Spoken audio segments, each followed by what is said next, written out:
আউযু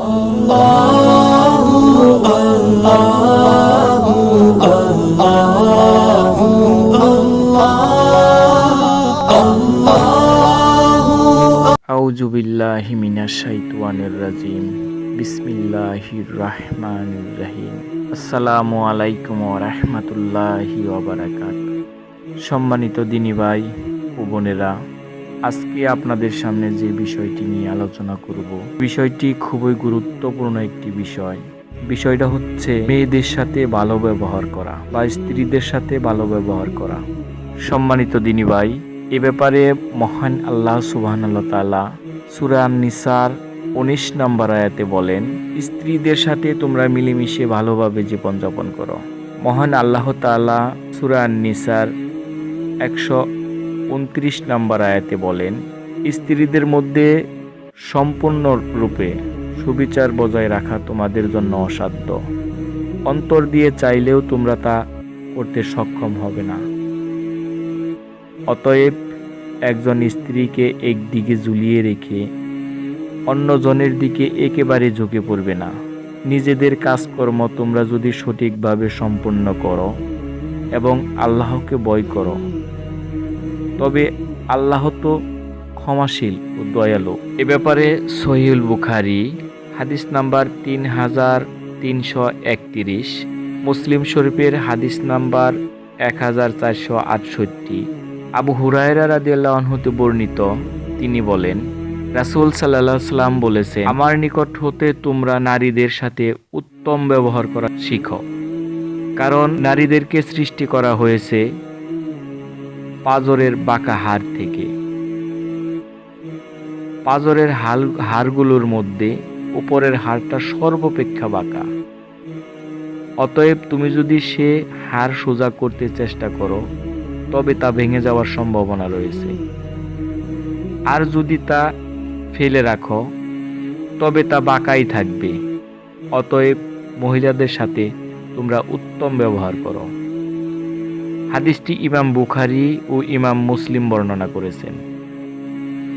তাদের সহিহ হাদিস গ্রন্থদ্বয়ের অন্য এক বর্ণনায় আছে, মহিলারা পাঁজরের বাঁকা হাড়ের মতো, তা যদি তুমি সোজা করতে যাও ভেঙে ফেলবে। অতএব তার কাছ থেকে তুমি যদি কাজ আদায় করতে চাও, তবে তার এই বাঁকা অবস্থায় কাজ আদায় করো।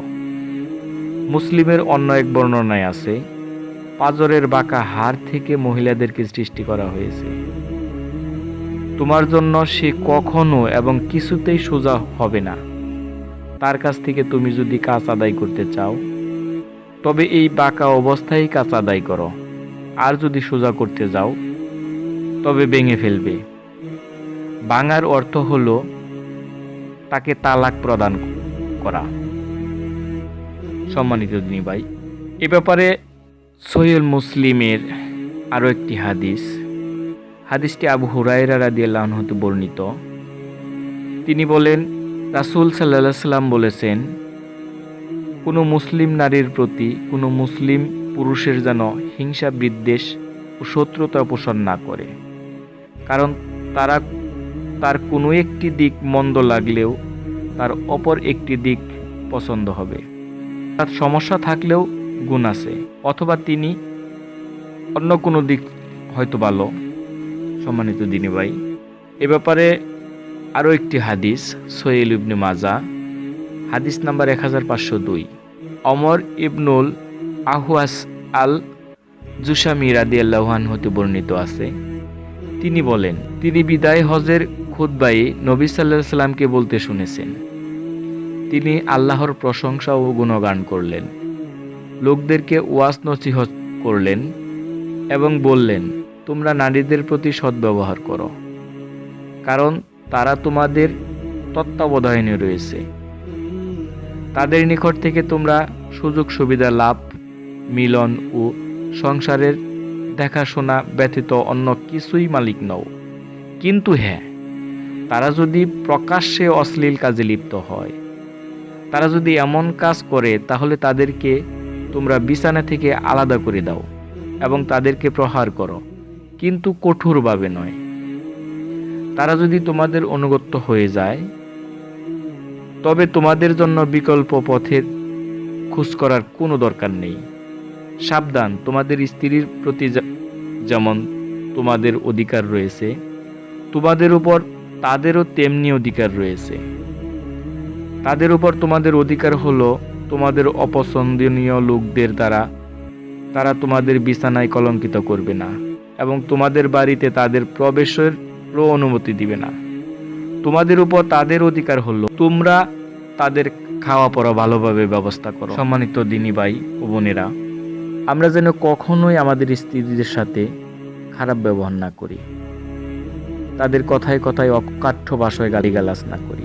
মহান আল্লাহ তাআলা এ ব্যাপারে আমাদেরকে খুবই গুরুত্বপূর্ণভাবে বিষয়গুলো কুরআনুল কারীমের মাধ্যমে তুলে ধরেছেন। রাসূল সাল্লাল্লাহু আলাইহি ওয়াসাল্লাম তার হাদিসের মাধ্যমে তুলে ধরেছেন। আমরা চেষ্টা করব রাসূল সাল্লাল্লাহু আলাইহি ওয়াসাল্লামের কথা অনুযায়ী চলার। তো সবচেয়ে বড় বিষয়টা হচ্ছে আপনি এবং আমি কি করতে পারছি, আপনি কি করতে পারছেন। আবু দাউদের হাদিস নাম্বার 2142, সোহেল ইবনে মাজার হাদিস নাম্বার 1500। মুআবিয়া ইবনু হাইদা রাদিয়াল্লাহু আনহু হতে বর্ণিত, তিনি বলেন, আমি বললাম, হে আল্লাহর রাসূল, আমাদের কোনো লোকের উপর তার স্ত্রীর কি হক আছে? তিনি বললেন, যখন তুমি খাবার খাও তাকেও খাবার খাওয়াও, যখন তুমি পরিধান করো তাকেও পরিধান করাও, মুখমণ্ডলে কখনো প্রহার করো না, অশ্লীল ভাষায় কখনো গালি দিও না এবং ঘরের মধ্যে ব্যতীত তার কাছ থেকে পৃথক হইও না। হাদিসটি হাসান। আবু হুরায়রা রাদিয়াল্লাহু আনহু হতে বর্ণিত আছে, তিনি বলেন, রাসূল সাল্লাল্লাহু আলাইহি ওয়াসাল্লাম বলেছেন, যে লোকের চরিত্র ও ব্যবহার সবচেয়ে ভালো ঈমানের দিক দিয়ে সেই পরিপূর্ণ মুমিন। তোমাদের মধ্যে সেসব ব্যক্তি উত্তম যারা তাদের স্ত্রীর জন্য উত্তম। একবার ভাবুন তো আপনি কতটা ভালো। মহান আল্লাহ সুবহানাহু ওয়া তাআলা সূরা আন-নিসার 34 নম্বর আয়াতে বলেন, পুরুষরা নারীদের পরিচালক, কারণ আল্লাহ তাদের একে অপরের উপর শ্রেষ্ঠত্ব দান করেছেন, এবং আরও এজন্য যে পুরুষরা তাদের সম্পদ খরচ করে, অতএব সতী নারীরা অনুগত্য পরায়ণ হয়ে থাকে এবং পুরুষদের অনুপস্থিতিতে আল্লাহর হিফাজত ব্যবস্থার অধীনে তাদের অধিকার রক্ষা করে। এ ব্যাপারে আরও একটি হাদিস আমি আপনাদের সামনে তুলে ধরব। হাদিসটি হচ্ছে তিরমিজি শরীফের হাদিস নাম্বার 926, সহিহ আল জামি হাদিস নাম্বার 5294, মিশকাত শরীফের হাদিস নাম্বার 3255 নম্বর। আবু হুরায়রা রাদিয়াল্লাহু আনহু হতে বর্ণিত, তিনি বলেন, রাসূল সাল্লাল্লাহু আলাইহি ওয়াসাল্লাম বলেছেন, আমি যদি কাউকে অন্য লোককে সাজদা করতে আদেশ দিতাম, তাহলে স্ত্রীকে আদেশ দিতাম তার স্বামীকে সাজদা করতে। হাদিসটি ইমাম তিরমিজি বর্ণনা করেছেন এবং বলেছে হাদিসটি হাসান। আমি মা বোনদেরকে উদ্দেশ্য করে বলছি, কোনো মা বোন যদি জান্নাতে যেতে চায়, অবশ্যই তাকে 5 ওয়াক্ত সালাত আদায় করতে হবে, তার স্বামীর আদেশ এবং নির্দেশ মেনে চলতে হবে। সেই আদেশ নির্দেশগুলো যেন শরীয়ত বিরোধী না হয়। আমরা যেন 5 ওয়াক্ত সালাত আদায় করতে পারি, পর্দা মেনে চলতে পারি, নিজেদের সন্তানদেরকে নামাজি করতে পারি, সেই তৌফিক যেন আল্লাহ তাআলা আমাদের প্রত্যেককে দেন। সহিহ তিরমিজির হাদিস নাম্বার 1174, সহিহ আল জামির হাদিস নাম্বার 7192, সহিহ ইবনে মাজার হাদিস নাম্বার 1937। মুয়াজ ইবনে জাবাল রাদিয়াল্লাহু আনহু হতে বর্ণিত, তিনি বলেন, রাসূল সাল্লাল্লাহু আলাইহি ওয়াসাল্লাম বলেছেন, কোনো স্ত্রী লোক যখনই তার স্বামীকে দুনিয়াতে কষ্ট দিতে থাকে, তখনই জান্নাতের হুরদের মাঝে যে তার স্ত্রী হবে সে বলে, হে অবাগিনী, তুমি তাকে কষ্ট দিও না, আল্লাহ তাআলা তোমাকে ধ্বংস করুন।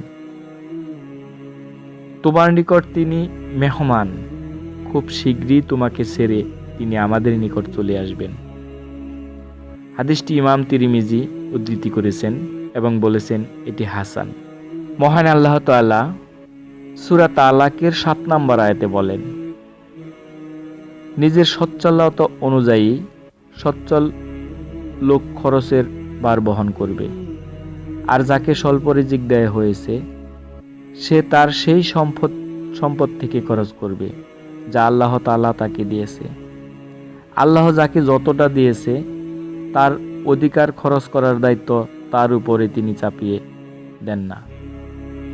তিনি আরো বলেন, তোমরা যা কিছু ব্যয় করবে তিনি তার প্রতিদান দেবেন। সূরা আশ-শাবার 39 নম্বর আয়াত।